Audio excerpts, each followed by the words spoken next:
It's okay. It's gonna be fine. It's blurring it out like as if it's a curse word. Do you? Okay. I don't know why that's happening. Hey, my name's Joe. This is one of my friends. This is Spencer Dorsey, who is in fact one of my friends in real life. Spencer, tell us who you are, man. Hi, I'm Joe's friend Spencer, and I met Joe many years ago, and he's been like a brother to me, truly an older brother, not by a whole lot, but punk years are different than regular years. So, even though he's only a little bit older in real life, he came from like a slightly different, bracket and took me under his wing, and we had a great time. We went to CBGB's before it got knocked down. Remember that? And oh, too many memories to even mention. You might know Joe as the real estate mogul, internet entrepreneur, video content creator, but also, fun fact, Joe has a rich history in independent punk rock music, and he's just such a force and a fun guy. And I'm really excited to be here today with my friend Joe and you at home or wherever you are. Spencer, when did you move? When did you move to Los Angeles? Good question.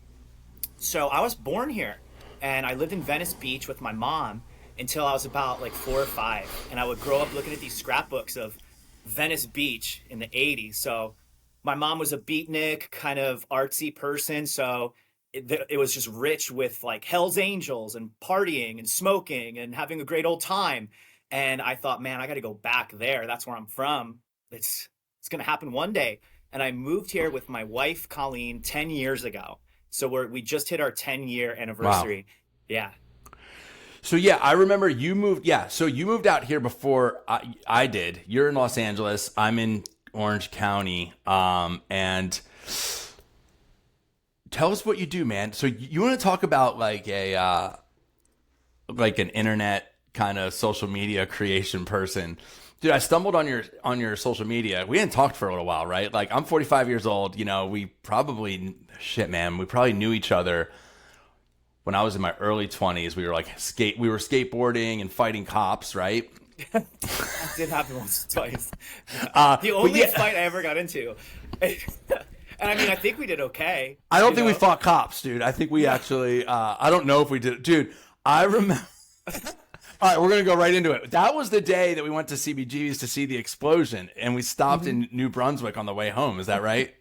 Yeah, I believe so. And is that the time where I think you were talking to new friends and the guys in the group came over and you said you guys look like people that like the band Nickelback, like but in a not joking, like you're like you look like you like Nickelback or something like that. Which, in all fairness, they did, and they look kind of mean and lame. Not that we judge a book by its cover, but we had reason to Correct. kind of believe this it might go sideways.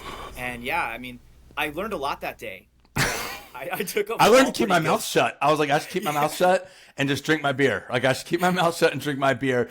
And you shouldn't. I mean, it escalated quickly, right? It goes from like trying to steal something off the wall from the bar and take it home as a souvenir to like getting into a fist fight. And it doesn't need to go. It doesn't need to escalate. Like you shouldn't be doing either of those things, really. I feel like. But dude, so talking about social media and content creators, dude, I think that you're doing something really cool right now. I'm a fan of your social media and I'm a fan of your content and your stuff's so funny. You're such a genuine guy.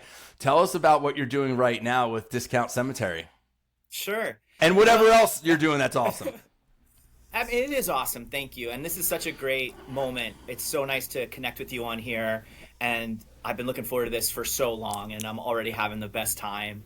So, the long story short is I think that your life is a sequence of events that all link up and make you who you are. Whether you have a squabble at a bar in New Brunswick, or you're going to college and studying something you're passionate about, or you're even just like listening to your grandparents or whatever, or experiencing a show or whatever it might be. Your life is this sequence of unique things that all connect. So it's hard to like track it back. Where did this start? But I think, simply put, I've in preparation with talking with you today, I've kind of listened to more punk rock and gone back to that part of my life, and I never left it. But here in the workplace, I do a lot of rap music because it's kind of like what I need to get by and stuff, and the hustle mentality, the do it yourself kind of thing. It just kind of keeps me pumped up. But to answer your question, this is totally a tangent. Discount Cemetery is me and my wife Colleen and my best friend Artie Smith, who I was in bands with back in like, I met him in 1998, 1999. And Colleen and I had jobs in wireless. We started off as greeters back when retail was thriving. And then we moved up to customer service. Then we moved up to sales. Then we moved up to training, corporate training for me, and management and operations for Colleen. And within the same 6 months, we were both laid off. And we kind of realized, okay, we have a severance package that's humble, but it's something. And we have this window, this opportunity right now to try something. And if it doesn't work, we'll get a job at T-Mobile. We'll get a job with wireless elsewhere. And my little sister, or excuse me, my Colleen got me a screen printing kit, which you can still get. It's by Speedball is the brand. You can get it at craft stores. You can get it on wherever. It's $100.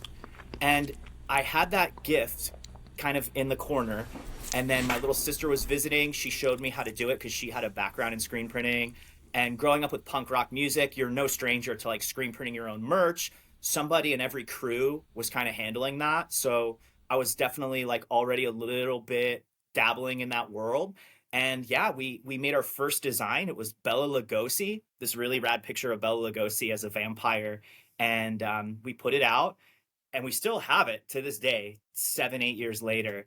And one thing led to another and it started working quickly. And I think it was just really fun to be able to kind of go back in time like a claw machine and pick up these little things that fell through the cracks in culture and give them a new light. So we were really big about finding unique things that didn't exist, rooted in horror, Halloween, punk rock, like whatever we kind of are feeling at the moment, and picking up these things and paying tribute to little things. So every design or every piece of merchandise kind of has this spirit to it where it's for the fans, by the fans. It's all handmade. And these are shirts that don't exist. Like they didn't exist yet. We did extensive research, in the field to make sure if we put something out, it's not already out. So it was really refreshing to be able to be creative and supply people with something they can benefit from because everybody needs clothes. Like as much as I don't want to wear clothes, you have to wear them. So this is different than a passion project. Growing up with music, I always felt guilty taking people's money for bands I was in because I knew I'm like, the guitars are secretly out of tune. I don't know how to sing. This isn't work. Like, I don't know how to monetize this and feel right about it. So this was really cool because I know the blue collar aspect of it. It takes X amount of labor. It takes X amount of time and resources. And I feel really good about the transaction because somebody's paying an amount to get something that they need. Like everybody needs clothes. So it opened up this new lane of buying and selling and being involved with that we really love. And it's so rad. We see people in our clothes all over. Like we go to Petco to run errands and get cat food. We'll see somebody in it. We've seen like members of some of our favorite bands in it. What up? Like, not to brag, but it's gnarly, dude. Like, I'll just say it for what it is. Like Billy Joe from Green Day bought a shirt. And really? Yeah, dude, I'll never forget. We were so small at the time and we were being really careful that it had to be perfect and like just right and all this stuff. And I remember we tried it on to make sure it was like straight. And I remember once we saw him in it, we're like, we made that shirt for you, man. We even tried it on. Like it was perfect. We knew it was perfect. And it was so cool to have. How did you know he bought it? Did you see, you just saw his name on the order for him? Like so many people, I'm a mega fan. Yeah. And we knew the name. It was his wife that put in the order. Hopefully I don't scare them away if they're listening. But they put in and then you saw him wearing it like in the real world? Yes, dude. I'll send you a picture. So he wore it with Matt Pinfield of all people, who totally rules, on this interview for the show called Power Hour. And he was wearing it like in an interview, which is so rad. I kept watching the shirt like, next to Matt Pinfield. I'm also starstruck by Matt Pinfield. Like he's pretty cool, Yeah. He's a New Jersey guy, right? Yeah, dude. Me too. Dude, that's awesome. Did you see my Wawa cup? Yeah, that's amazing. So, dude, you just got back. Congratulations, dude. What you're doing is awesome. You're doing it on your own terms. It sounds radical. Is that your only job? Yeah, it's the only job we have, and it's the only job we've had for 7 years. And I'm sort of conflicted on this. Like, I think there's pros and cons to both ways you can go. Like having another job is so rad because you'll get health benefits, you'll get days off, you'll get a little bit more balance, and and many other things. However, for me and Colleen, I think if we had something else, it wouldn't have worked. And sometimes you hear that with people's life stories. Like if you have a backup plan or a plan Yeah. B, you just don't go as hard. So I think Mm-hmm. us not having another thing really helped. It is no lie, like a 18-hour a day, 12-hour a day, all day, every day thing. For it to work, you have to constantly be putting coals in the fire, and the minute you don't, you feel it. Like it's really intense to juggle all this stuff because it is primarily just her and I, and then our friend Artie. We're hoping to expand, of course, but yeah, it's a lot. But I think that it depends on the person too. Like if when you're forced with this decision, it's kind of like different for each person.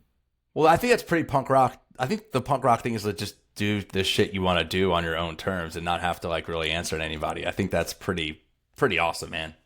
Well, thanks. I think that you're gonna maybe think this is silly, but I think that what you're doing is punk rock, and I think that I am part of a very large group of people who don't own a home yet. Like we rent this place here. Discount Cemetery started in a detached garage in LA in the Valley. Nice. And that's where I'm at right now. I'm in the heart of it, the belly of the beast. But I think that having this was critical for Discount Cemetery, turning the garage into a shop. So Yeah. having a home that we rent here was really vital. But I bring that up because there's a whole bunch of people like me who don't own homes, and we hope to. And truly, like, I think that there's a lot of exciting stuff happening in your vertical. Like, we'll constantly get real estate videos on Instagram or social media of people doing really cool things, like walking through a house in a more comical way, or Yeah. the house looks like totally wrecked, and Yeah. they're just showing it totally wrecked to get your attention. I think that there's sort of a punk rock thing stepping into all these worlds now because Yeah, you're right. all of us that were punk rock are now, whether we're starting businesses like this in the garage or going into real estate, it's something that's inside of you, this way of like being creative and looking at the world. And I see that in what you do and a ton of other people that have jobs like in real estate. Like, I know it sounds weird, like punk rock to sell houses, but it is. Like, I really hope that one day we can have a house of our own. And, thanks to homies like you guys, it makes it feel Oh, you like will, man. we could do You it. will. Yeah, Dude, for so sure. you were in Jersey. Thank you, man. Yeah. You were in Jersey last week. Yeah, I've been going. So I was thank you. This is so therapeutic for me to talk about this. Like, I'm having the best time. I hope this never ends. Dude, so what happens is this, bro, yeah. is like people don't slow down. Dude, I would have never talked to you if I didn't do a podcast. That's what the thing I was going to say is I moved here in 2018. So I've been here for like 6 years. I got here. I think I texted you or DM'd you. We're going to hang out. It just never happened, right? So I think people just, dude, life gets full, which is a good thing. Life gets busy, and people don't sit with text messaging, and no one stops to have a conversation, man. It's like even in their own households, like even in your own family, you come from work, you eat dinner, you sit in front of your phone, you sit in front of TV. We don't do it, man. And so this is just a cool opportunity, dude. I get to like nurture relationships that I care about or establish new relationships with people I'm interested in learning more about through this process. So, dude, yeah, I'm having fun too. Like I said, I messaged you. I'm like, this is like I'm so looking forward to this. How often do you go back to New Jersey? So thank you for asking. I love New Jersey. I love Southern California, and I wish that I could somehow mutate the things out of both and create this new land where like pizza tastes like pizza and bread is so good, but also it never really snows. I wish I could mutate these things together, but I can't yet. And What's I the go best home- part of New Jersey? What's the best thing about New my Jersey? God. Dude, the people, man. I think the Yeah. people are the best because I'll tell you what, like you go home now and I think you could be at the bar or holding the door open at Wawa for someone and you guys could have such parallel social and political beliefs and be so different, but you still treat each other with this level of respect. And I think it's because there's so many good, hardworking people and maybe, their heads are in a weird place, but we get along out there and we just keep it real. I think that I just love New Jersey. I don't know. I love Yeah. the people the most. Like truly, I love Angelinos, born and raised here in LA. as well, but they're rare. Like you'll get one to every 2 or 3 transplants, so you got to seek Yeah. them out. But the people here are incredible that are born and raised in LA. But I genuinely love like the peace that I get by going into New Jersey. It's really just calm. I think Yeah. no matter where you live there, you can find peace. And that's a little bit trickier here in Los Angeles. But I go to New Jersey often to see my mom. I was raised by just my mom and my grandparents. And my mom is like a single mom, business owner, independent, always had hustles, always had businesses, was just finding a way to get money and watching her kill it like in that world and work all day, but always have the roof over our heads. I saw that like kind of work ethic from my mom, and I think that's absolutely like what this is a version of that. I've really followed closely in her footsteps, and right now she needs me in New Jersey to help her out, so I'm just like gladly on every Spirit flight I can get on. That's I'm like, all right, awesome. mom, I got you, because growing up my mom was always like my best friend. She still is, and she needs me, so I'm there as much as I can go. I'll go there a lot. Been there like 3 times a month. It's pretty gnarly. Yo, the other day when you were talking about being at Pizza Hut and rapping. I So, just talked about that. I met my friend at Pizza Hut, dude, at I know Dollar General. I'm a follower of yours on Instagram, dude. I'm like a fan of yours. That's how I know or I'm whatever. a friend of yours in real life. I want to talk about you to you. I No, wait, what were you gonna say? Well, first. you were like, oh, I talked to my friend named Sean, and I was hoping it was gonna be Sean Fitzgerald. I was like hoping know, that you like I ran know. into Sean. You're like, I haven't seen him I in like know. 20 years, and I was like, dude, maybe this is Sean. Maybe Sean and Cole. Yo, his kid Cole like rips at skateboarding. Oh, of course. Yeah, Sean is rips, so cool, dude. man. But dude, the thing that you do.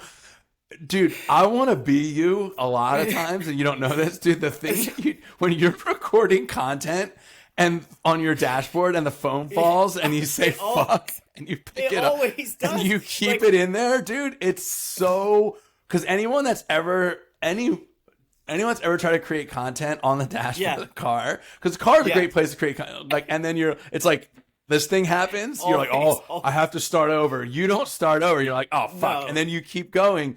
And dude, it works so. I love it.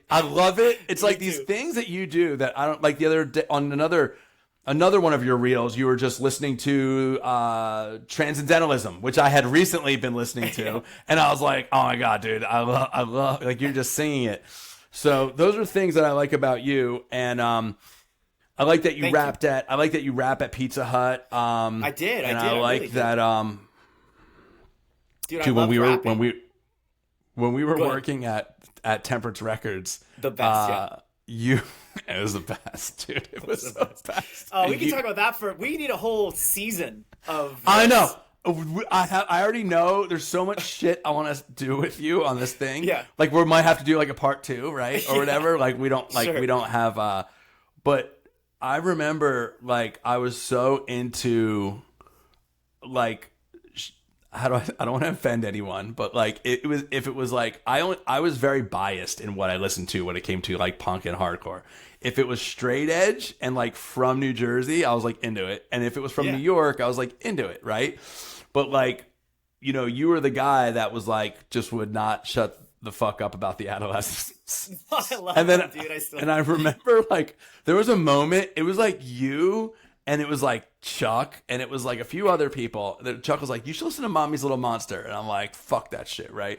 And then you like adolescence. And then I put these records on, right? I think it was Jealous Again, where it was like, oh, this is easily the best hardcore music I've ever heard in my entire life. And then adolescence, and I was like, oh wow, this is kind of... I was like, this is kind of awesome, dude. I'm like, shit, this is a little bit better than the stuff I've been listening to as well. But yeah, you had a big influence on me just ripping the Adolescence Band-Aid off. Oh, that's great. I mean, dude, it's so wild to be here because I think like looking back at my life, you're only a few years older than me, but as a teenager, those years are huge. And it was so exciting to meet someone like me, maybe like at the next chapter. And Oh, you were wow, really cool yeah. about you took me all around. You were kind of like a little punk mentor to me. And Hell yeah. one thing about you that was so gnarly is that you were putting on records. You were putting on records by some pretty, pretty serious artists. Like I believe you put out a Gaslight Anthem record We back did, yeah. then. You put out the Dave House record before he did the Loved Ones. You did a Kill Your Idol split, which is one of the raddest splits. Thank you. So Yeah, it is. have access to somebody like me, only a little bit older, involved in it more as like a business, that meant a lot to me. And Oh, wow. that was Thanks, really dude. influential to see you doing that. And that was a big piece of like what was forming my DNA. And working at Temperance was great. It was a it was an independent record distro that sold independent records to independent record stores. Yeah, so I that's think true. having access to that was just such a wonderful thing. It was such a cool job to have. But furthermore, I think like becoming friends with you and seeing how you were doing that on your own outside of Temperance was really, helpful for me. And I always wanted to be like a hardcore kid, but in my heart, like I could never commit to one genre. And you were like that too. Like we would Same. love rap, punk, hardcore, surf, old Motown, soul, northern soul, traditional skinhead reggae. Weird. first wave What about ska. Weird Al, dude? We really like Weird Al. We did like Weird Al. I think he's And we still still do. weird and great. Yeah, he's awesome. Dude, my You know? son Milo is 9, and he'll be like we do this thing at night when, like, my wife Nicole. By the way, when I say Yep. my wife, I like to say my wife's name because dudes are like my wife. Like my wife is Nicole. And That's then you her, think that's of Borat, and you're like, and you- and then you have Oh, to do the totally. Borat thing. Yeah. So Milo is like, he's like, dude, will you like one night? He's like, I don't want to read a story. I'm like, what do you want to do? He's like, I want to like watch something. I was like, why don't we watch a rap video? And I would like play him a rap video every night. And then one night I was like, dude, let's do something different. And so he's 9, right? And I was like, I'm gonna explain to him. I'm like, basically what I did was I explained to him who Weird Al is, and then I Nice. explained to him who Michael Jackson is. And then I showed him like I showed him the Bad video. Dude, the Bad video by Michael Jackson. Do you remember? It's like 30 minutes long. Like the real Yes. one. Because, dude, Wesley Snipes is in the beginning. Like, dude, if you haven't thought about this in a minute, it's something I'm very excited about, obviously. So, like, besides, like, all the weird Michael Jackson shit, right? Sure. The video for Bad is fucking awesome, right? And then Dude, yeah. I explained to Milo what it was, right? And then we watched it, and then we watched Fat, like the video for Fat, like immediately after it. And his mind he's like, wait a minute. And then he's like, wait, and I was like, because a lot of times, if it's okay if I can dive deep on this, because it's important to me. A lot of times, I'm not the skinniest person in the world, but I'm not the fattest person. I like to be in the middle, right? And so, I like your size. I want to tell you, I like your shape. You've got a good Thank you. shape. So what You know. I tell people in Jersey, they're like, "How's Orange County?" I'm like, "I'm a morbidly obese person in Yeah, Orange how County." did that happen? But like, Me too. Like, I don't understand how that happened. We well, were hold fine on. in New Jer- So he goes, "Yeah, Jersey was fine, dude." Like, but so, I'll make a joke. So in the Bad version, in the intro to the Bad version, right? Michael Jackson's like in a gang, but he's not. He doesn't really want to be in the gang, and he doesn't like what they're up to. And then he sees them in the subway, and they're like, he hasn't been hanging out recently, and they're addressing that to him. They're like, Michael, hey man, we haven't seen you around the block recently, dude. Where you been, dude? Are you still part of the gang? And in the Weird Al version, they're like, yo man, the script is this. He goes, hey man, we ain't seen you around Burger World recently, right? That's what he says. And then he goes, no, I've been in Burger World or whatever. And he goes, yo, man, he's like, are you hungry? I think I have a piece of pizza here somewhere. And he's like, no, I'm not hungry. And then the dude over here, it's the Fat Boys. The dude over here goes, yo, man, ding dong, man, ding dong. And he like offers him a ding dong. So, and then he's like, no, I'm not hungry. And then they're like, you're not fat.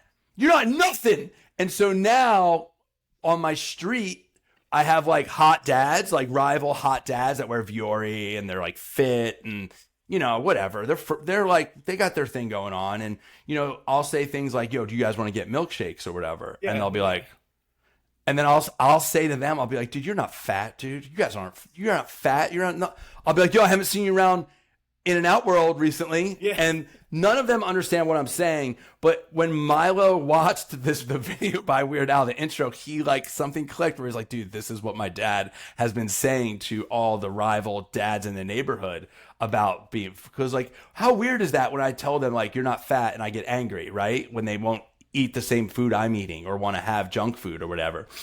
And these guys are like getting the like grass fed like meat deliveries to their house, and they're like doing their F-45s and like Different world.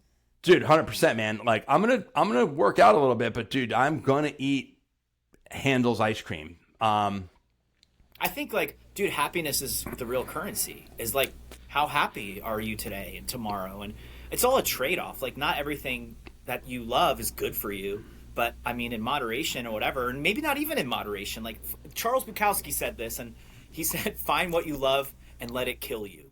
And that's how I feel about everything in my life. It's like, if I want, a shrimp burrito for the 8th time, I'm going to eat it. If I want an ice cream sandwich on top of the one I just had or whatever, like, I'm going to live every day like it's my last. And I'm sure that it's not healthy, but I mean, that's just my path. Like, I mean, whatever. I'm happy. Am I healthy? Can I tell you something? Maybe not.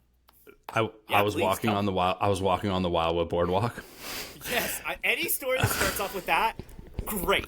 Like, the best. For those who don't know what that is, it's basically the Lost Boys boardwalk in real life. But instead of vampires, it's like young criminals that are so cool. And at least you're going to get like jumped or like get into a squabble with a really cool person. Like, you're going to look at it and be like, damn, like, you look cool here. What like, was whatever. the name of the record store that was on that boardwalk? Do you remember? Oh my God, no, dude. Swirl World. Yeah, that's it. Swirl World. Yeah, that's it. And also, did you ever get to go to Castle Dracula? Yes. The haunted. Yes. We're so lucky. Yes. So that's. We'll talk about it another time, but or now, whatever. Yo, wait, hold on. All right, so Swirl World, huge account for Temperance for a while, by the way. Yeah, dude, they bought a lot. Yeah. I was walking down the boardwalk in Wildwood, and there was like at the end of the south side of that boardwalk, there's like a Knights of Columbus or like an Elks Lodge or something, and Weird Al was playing it. Like, I walked by, and it literally was like, all right, Coors Brothers, Swirl World. Oh, let's walk in here. And we bought tickets, and we went in, and we saw Weird Al play on the Wildwood Boardwalk. Oh, dude. Wait, so Castle Dracula, that was the haunted house on the Wildwood Boardwalk, correct? Yep, it was exactly. It was gigantic. It was family owned and operated. And I think that the spirit of what happened there is really, really parallel to what's happening here in Southern California. You have a whole community of people that do home haunts, people that do bigger haunts. Halloween is a year-round holiday here in Southern California. It's so unique, and you have people that play all these different parts in that. But on the Wildwood Boardwalk, there was Castle Dracula, which was a family-owned and operated haunted ride-through experience, not dissimilar from the Haunted Mansion. Well, dude, can I stop you? Please. I'm getting excited now. I never went to Disneyland until we had moved here. So I must have been like, oh yeah, you're close. 38 years old when I first went there, right? And so, dude, this just connected to me. Dude, it's fucking dude, when you walk in, it's the same. It starts the same way that the Haunted Mansion starts. Yeah, there was definitely some inspiration, but it was more of a DIY mom and pop haunt. And those types of places are really like critical to this culture and this scene. And just like in punk rock, it's like those little hometown bands that steal your heart. Can you go and there's been a few of those in Orange County. Mm-hmm. I think one was so successful that the dude just sold his house, and now it's a business. Now they just run a haunted house out of it or something. What can you tell? That's really interesting. So you're saying there's like a scene or a culture around that? Yeah, absolutely. And it only really exists here, to the best of my knowledge, but I'm pretty confident that it isn't anywhere else because we're so tapped in to the circuit. And I think that there's a lot of people getting more and more into Halloween and horror nationwide, worldwide even. But as far as like these home haunts and that type of avenue, it really exists here in Southern California because you have so many people that were prop makers for, TV and cinema. And then they kind of come Halloween, they want to take that skill set and apply it to their lawn for kids. But you got to think in LA, SoCal, Orange County, you have people who made props for TV, movies, Steadicam operators, anything you think of in that realm. It just translates. And there's something called there's actually a map by SoCal Halloween I apologize, I forget the name, but there's maps that are available where you could look where you live and see all the little dots of where the haunted walkthroughs are where you live. Here in LA, Ki- SoCal, Dude, it's can crazy. I? Do you go to them a lot when you're like I around? Yes, I used to a lot. Discount Cemetery takes like all of our time, but what's so cool is that a lot of those folks that do that come out to these events and they do micro pop-ups at these events. So they'll bring their haunted house on the road and have like a little, you know, walkthrough that they move around with them on tour, so to speak. Dude, So I gotta go to one of these things, man. it's rad, dude. We have a ton of events. Like when you go Well, to our Instagram, you'll see like we're doing one. We do one or yeah, two every month. It's really? crazy. Yeah. Oh shit, I have so many questions. So tell me more about that. Tell me about your like pop up party Yeah. scenes where like you're selling sexy Jamie Lee Curtis t-shirts. Yeah. Yeah, dude. So what we do is we play a part in that kind of that community where it's a lifestyle brand. You know, not dissimilar from skate companies that would pop up back in the day, Yeah. or not. You know, we make clothing, apparel, accessories, but we're also really out there in the streets, like at these events, just to hang out. Like it's fun to just be with your people. I got to MC one of these Halloween events in it was actually in Pomona. I was asked to be like the MC, so I got to be the guy on the mic hosting it, and that was so unreal. And then everybody seemed to dig that, so now you maybe will see me again as like a host, a horror host of these events, which Yes. I really enjoyed. And we are just dialed in, man. It's not just about like selling clothes for us, like we want to be a part of it. So case in point is we have an old 1973 Dodge van, all blacked out classic van, and instead of just parking it in the parking lot and loading out, we transformed it into a photo op where we bring it to these events and you can take a picture in front of it. We do a whole graveyard scene. Wow. Or on the side barn doors, it's opened up and you can take a picture with like these skeletons that are screen printing. Or Wow. you can go into the back and there's this giant license plate frame and you can take a picture in the frame. So our way of participating in the more experience portions of it, of like it bringing our own haunted experience, is we brought the van out and made the van an interactive photo op. So we try to look at it like the selling clothes at the end of the day is like the last thing that we're Wow. focused on.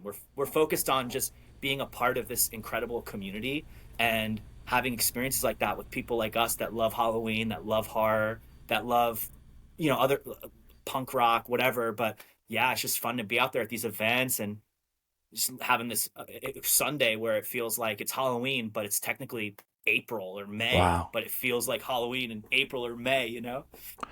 Dude, that's awesome, man. What Yeah. dude, my dad worked in haunted houses when I was a little boy. He would travel around, and so he passed away, unfortunately, not to be a bummer, but we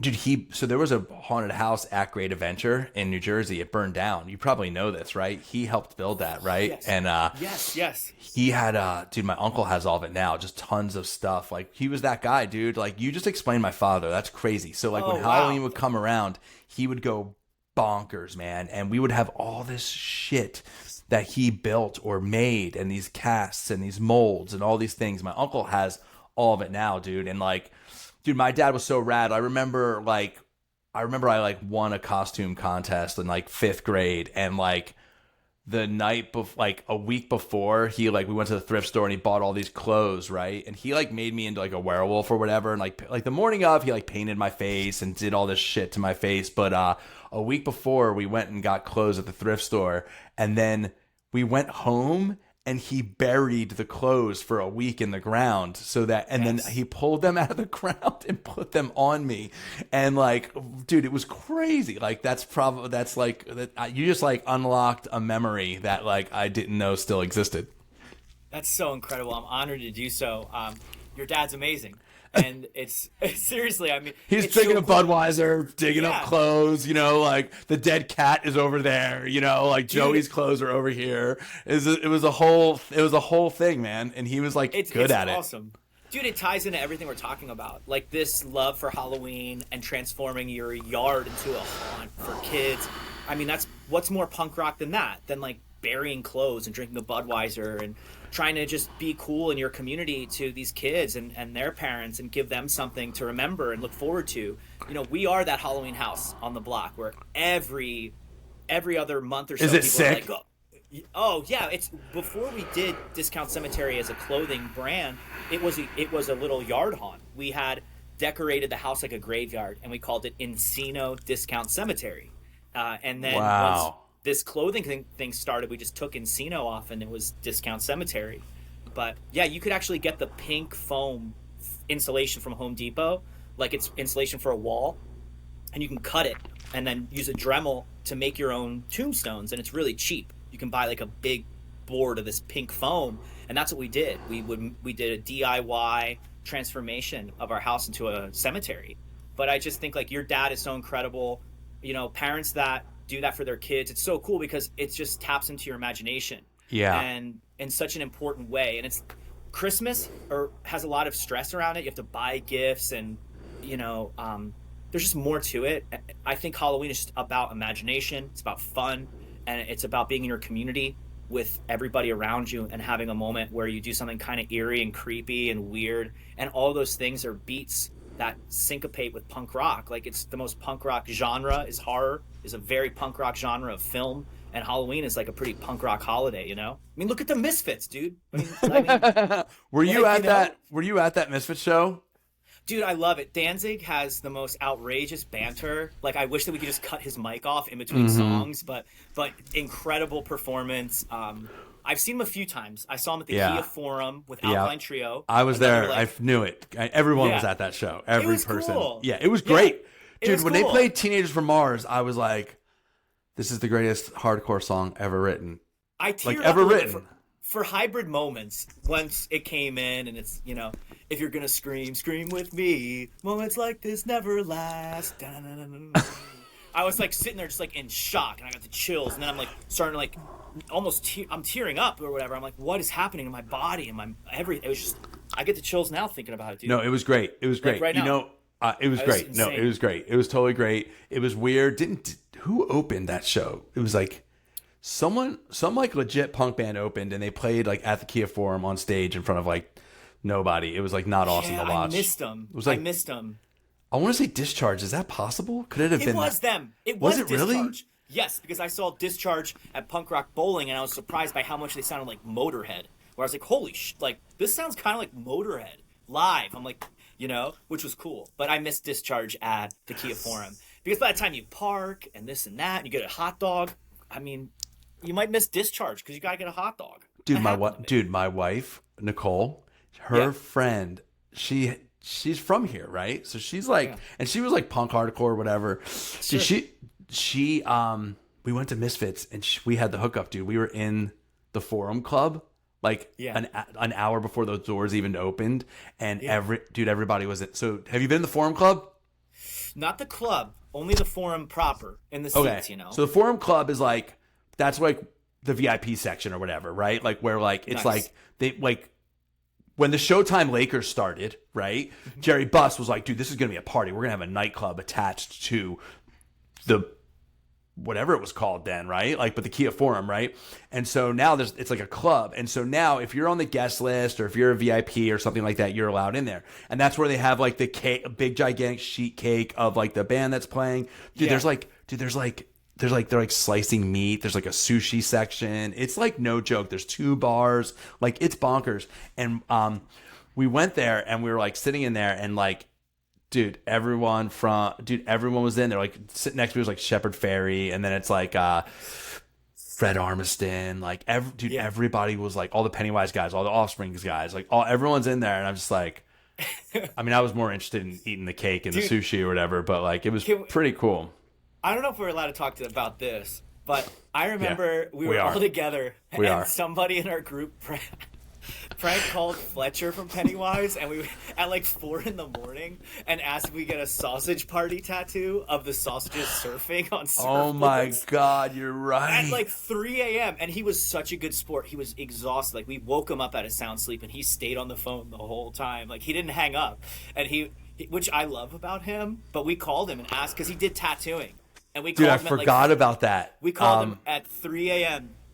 Well, not us. Shout out to you know who. I don't want to out the Yeah. identity of who did it. He knows who did it. I'll text him and tell him I brought it up. But dude, I was dying. We're all together on the front porch of like a house party, and everybody went to bed. And we had Fletcher's number from Temperance. We had all these numbers and connects. Dude. Wait, I have, we didn't. I have We a had his story. number because I was friends with one of their tour managers, right? You had it. Yeah. Dude, you're trying to cover it up, dude. Yeah. Fletcher doesn't. Dude, he doesn't care. That He dude was put so. that dude cool. put He was so Tabasco funny. in my eyes in a hotel room. Do you know that? No. You don't know that? It was No. the worst. It was not awesome. I was like, I had a few. I was overserved that night. It was totally the bartender's fault, and Yeah. I passed out in the hotel room with with one of their merch guys who was named Benny, who passed away unfortunately. It's called Fletcher calls it a treatment, man. If you ever watch any of those old Pennywise videos, they call it a treatment. They like jump you into the gang, and or he does. Congrats. Yeah, I don't know, man. It hurt. I got Tabasco in my eyes while I was sleeping, dude. It was gnarly. Wow. Well, then good thing we did that then. We were trying to get creative with the record label to do fun. Dude, the idea was that we were going to record all those prank calls and put out a record of prank calls from pranking punk rock dudes. Yeah. Dude, I'll never Oh my forget. God, I forgot about that. I told the story to Dave Grohl at the grocery store, and it was like the best moment of my life. He lives around here, so I would bump into him all the time. And it was always just like this wild moment. It's like You told him about the prank calls? I told him this. I went up to him. It was just he and I, and there was nobody else. And I'm like, I don't want to bring up Nirvana. I don't want to bring up Foo Fighters. I want to bring up none of that. And I didn't, and I'm happy I didn't. I went up to him and I said, all right, dude. Hey. And he said, hey, man, what's up? I said, all right, what side are you? Faith or void? Yes. And he puts his foot up. He puts his foot up on the cart, the shopping cart. And he's like, shoot. He's like, I don't know, man. That's like the really good question. And he's sitting there thinking about it. You know, he's like, on one hand, you know, the faith side is really musical and important, but on the other hand, the void side is like the only thing they have, and also so ripping. And he's going back and forth. He goes, void. And I said, that's the right answer, Dave. You know, I said, that's the right answer. And he goes, I was just talking to Ian McKay. I was just talking to Ian about how he put out this demo B-sides record that he didn't exactly want to put out, but he knew he had to. I said, yeah, exactly. Like a band of that magnitude, whether it's perfect material or not intended to be released, you have a obligation to release it. I have the record. Is it perfect? No. Is it good? Not exactly, but I'm glad I have it. So when bands are that important, you just need to you have an obligation to release it. So but what I told Dave was I said, well, I too talked to Ian McKay, and this is how, and this is what happened. And I told Dave Grohl this story, and Dave Grohl was like laughing and dying, and I was so excited that I told him this and that this happened. Everything connects in your life, like the sequence of your life. There was one point towards the end of Temperance where people would call to get their bills paid. Mm-hmm. And Ian McKay called. And I remember I picked up and he's like, hey, is Chuck there? And I saw Chuck and I said, Chuck, it's Ian on line 1. And he's like, oh, tell him, I can't take it right now. I can't take it right now. And I was like, guys, Ian McKay from Embrace is on the phone. You call me up and you talk about money. And I was like, he wants money, dude. He wants to get paid. Because he asked for Chuck. And he's like, is Chuck there? It's about an outstanding invoice or whatever. So I put him on hold and I yelled, it's Ian McKay from Embrace. You call me up and you talk about money. And everybody's like, yeah, whatever, haha. And then I click back like, hey, Chuck can't really take it right now, but I'll let him know you called. And I hear laughing. And he's like, hey, you didn't put me on mute. You put me on speakerphone. So he heard me do that. Ian McKay heard me do that. He goes, I know it's funny and all, but I really do need to get paid. And I'm like, all right, you got it, Ian. I'm so sorry. And click, So I got to tell Dave Grohl, like, oh, I too talked to Ian McKay. We're the same, dude. We're like the same. We're in sync. So that's it. That's my Dave Grohl story and also my Ian McKay story. Dude, one time, you know what you said to me? And I remember this. You were like, you said something like, Joe. I was like, imagine if this happened or whatever. And you were like, Joe, imagine if the Faith Void split was a Void split. Dude, I love it. Dude, I love it. I love it. That's just And dude, I think about that. Dude, you probably said that to me minimum 10 years ago. Minimum. Right? And I was like, and I think about that all the time. And whenever it comes up, I was like, dude, my friend said that should have been a Void split. I wish I could show you so ever since we started 8 years ago, every single neck tag with the washing instructions on our shirt say, printed in LA, wash cold water, hang dry, low heat, inside out, listen to the Faith Void split. Like it's printed on every shirt. Really? You swear to God. Still? It's been screen printed. We now have a pad printer. It's pad printed. So I had the opportunity to like take it off, and I never have. It's been on every single shirt since we started. And my hopes are that maybe somewhere a kid in like Topeka, Kansas, it's like, what the hell is this? Let me listen to whatever this is, the Faith Void split. And it'll just, it's kind of like one of those records you would put up in a capsule to space about punk music. Is like, I will put the Faith Void split into a capsule into space, So, yeah, I love it. I'm so glad you brought it up, I wonder, I don't even know how we got there. It's just life. We're living our best lives at this moment in time. It's the best day. Dude, we're almost out of time. But okay. I want to say this before I forget. I want to thank you so much, and I want to use this quick moment to say, anybody like Joe in my small circle of people that matter to me in my heart and are everything to me, I'm so sorry I don't call you enough. Doing this is so hard, and I'm stuck in the manufacturing part of it because this is DIY. I print every single shirt. We ran a report, and it's like shocking how many shirts I printed by hand. I mean, shocking, like close to 100,000, like a lot. That's crazy. And I have this obligation when people buy something and they spend their hard-earned money. My goal is to get it to them, but that means like I don't always get to call my friends. I don't always get to answer, or I don't ever leave, ever. So it's such like a sacrifice, but I just want to let you know, Joe, I love you, and I will see you soon. And that goes for anybody watching this who's like, dude, that guy's a dick. He never calls me. It's because I'm trying to like keep all this going. I can help you with that, by the way. I can help you scale your business. Oh, I'm very good at it. I'm very good at it. That's part two. People pay me to do that, by the way. People like pay me money to help. I won't charge you at all, but I'll be like, but dude, hold on. That was very nice. That was very sweet. We're not hopping off just yet. I wanted to show you. I'm going to try something. Give me a second. Sure. Screen. Google Chrome would like to record this computer screen audio. Okay. Google Chrome. Hold on.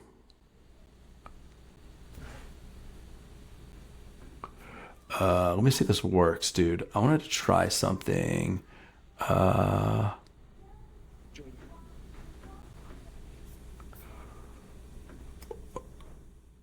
I see. Shout out to everybody in New Jersey. Shout out to everybody in Southern California. Shout out to all the single moms. Shout out to all the hustlers, the homies, all the good people out there watching. The real estate agents, the punk rockers, everybody.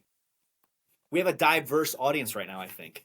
You know what I'm saying? Dude, yeah, 100%. No, thank you, dude. Thank you for covering for me, dude, and filling that space right there. What I'm trying to do, I'm trying to share a screen. So I'm new to using this. You look great. Share screen. Oh, there we go. I think I might have found it. Entire screen. Yeah, all right. This might be a learning. Keep going. We could edit it out. The magic Yeah, no, of editing. 100%. All right. Yeah. Anyway, what I want to show you, hold on, I'm going to show you on my phone. Okay. There's something I wanted to show you. I wanted to get your reaction to this. And, All right. I know, where is it? All right. Oh, here it is. Dude, so my cousin sent me this. Dude, have you seen this? It's a bracket of like the best 80s hardcore bands. Have you seen this? Yes, and it makes me mad. And I'll tell you exactly why it did. So they interviewed the singer of Floor Punch, and he took out Turning Point over Straight Ahead. And I was so furious about that. And I love Floor Punch. I love Floor Punch. But the minute it happened, I was like, are you kidding me? How could that happen? How could you disrespect Turning Point? Never, ever. And this is my time to make it right. Straight Ahead is fine. Turning Point is a big deal, people. They made hardcore emotional and have heart and have a different, more raw experience to it, Dude. For people like me, all right? So Turning Point, never take Turning Point out of the bracket or the conversation. Floor Punch, I love you, but what you're saying is, what he's saying, everyone, if you're listening to this, in this bracket, they put Straight Ahead up against Turning Point. And Floor Punch singer took out Turning Point. Of course I'm mad, dude. Can I tell you something? He's right. Yeah. No, dude, he can't be. Dude, you worked at Temperance. How dare you say this to me? blasphemy. Dude, the straight ahead 12-inch and the songs. So this is what I'm saying. So with you and I, the reason why I brought this up, because I was wondering what your reaction would be, and your I'm reaction. enraged. I'm furious, dude.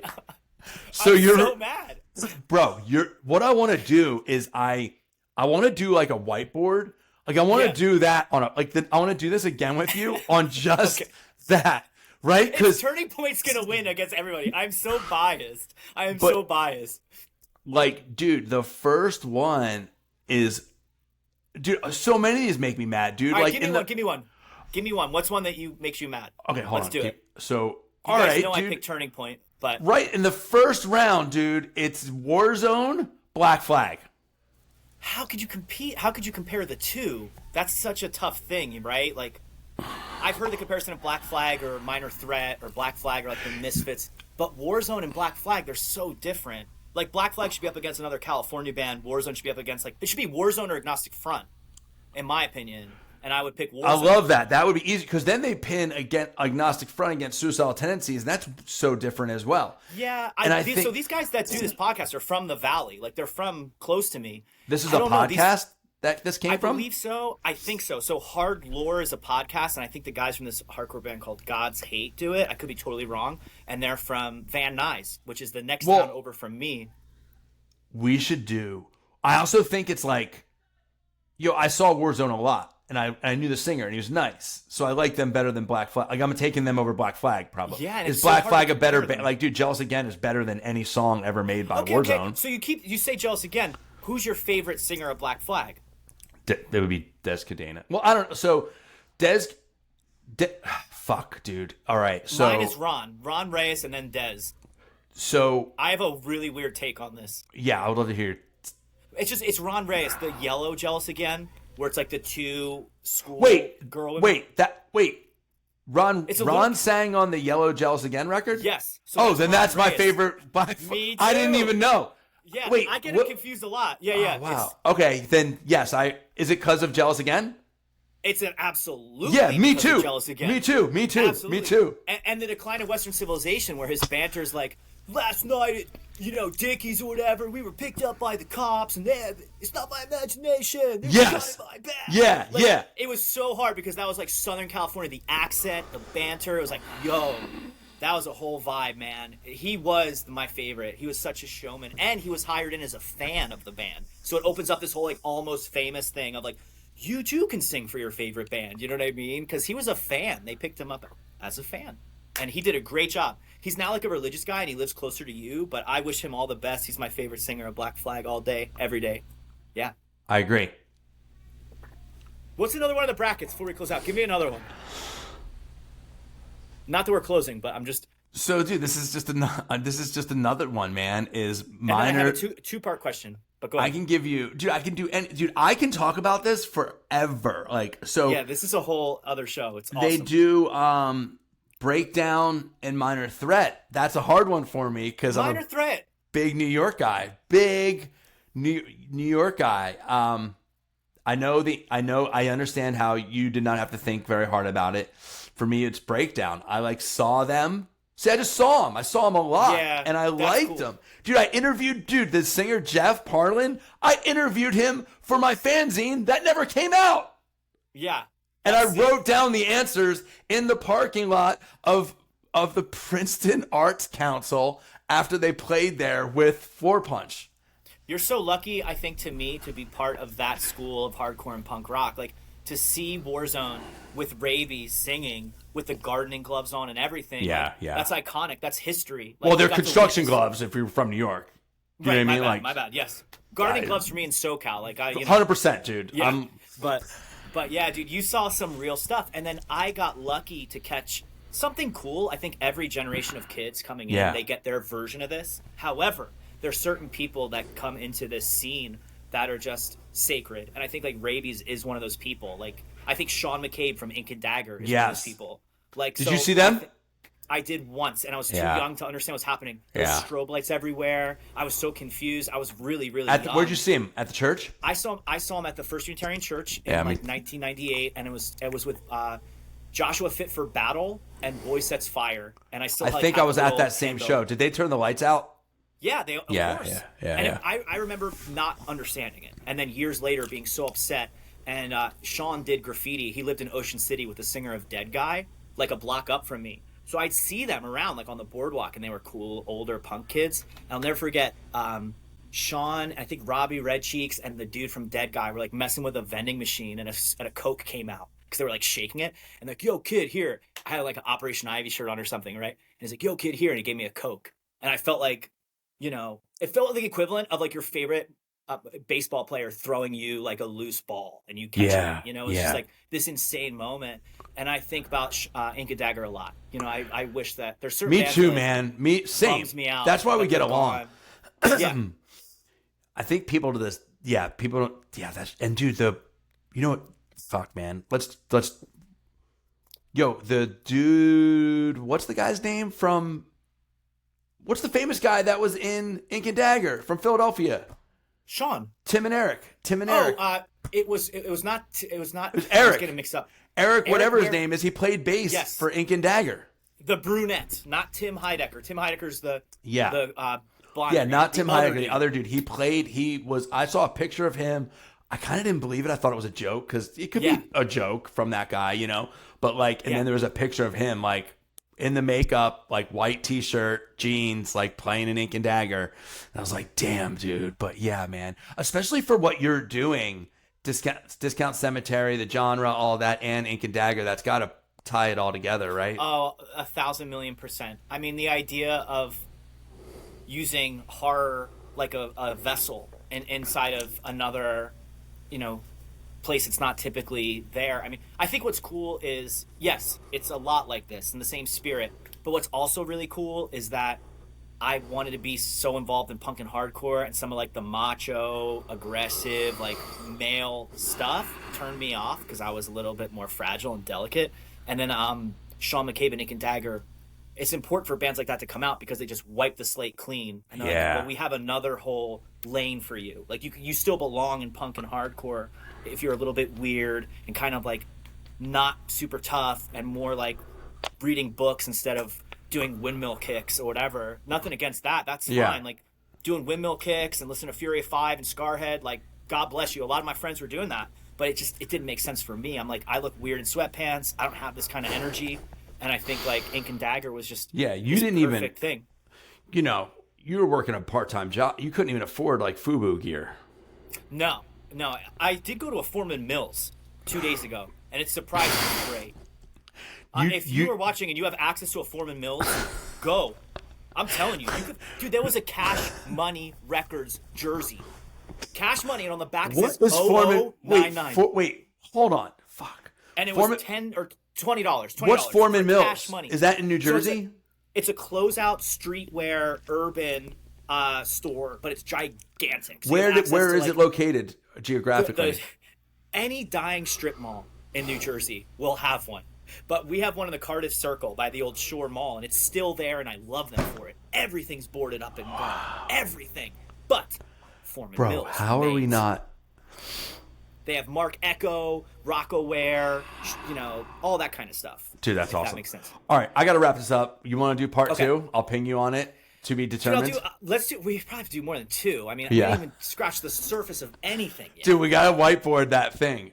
Because I that would love that. thing, so that bracket is what brought up the Ocean City Tim Singer, Sean McCabe story.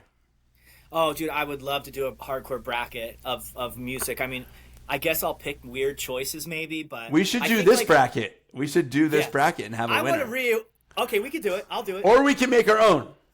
I guess it's easier to take theirs, although I do have a lot of questions for them. And if I see you guys at Midnight Hour Records in the 818, I have a lot of questions about this bracket system. I love you guys. Your band is incredible. You are doing so much, and I'm not fronting. Yeah, it's just a fun What is thing. going on? Okay, I'm just glad they did it. It's just a fun thing, All right? Joe's glad that they did it. I'm still mad at the singer of Florida. Because, dude, Antidote is better than Youth of Today. That's crazy, man. I know. What are you It talking is crazy. That 7-inch wait. is so Better- good. Better Than 1,000 is the best band that those guys were in. Better Than 1,000. That's my ending. Baby Gopal was a little bit better than that. I love Better Than 1,000. If you're listening at home, please check out Better I'm Than on the 1,000. back of the first Better Than 1,000 record. Like, I'm on top Even- of the dog pile, dude. even more reason to check it out at home. Joe Oz, the host of this great show, is on the back of the record. I just listened to the record in my mom's house. Joe's on the record, and that's why I looked up to him, and that's why I have this empire. Be careful who you surround yourself with. Find great people that bring you great joy, and tell them that you love them, and do what we do, me and Joe, and you'll be just Discount fine. Cemetery on Instagram. That's how you can find him. Yes. That's the end of our show. I'm going to stop recording right now. I love you, Joe. Thank you for having me.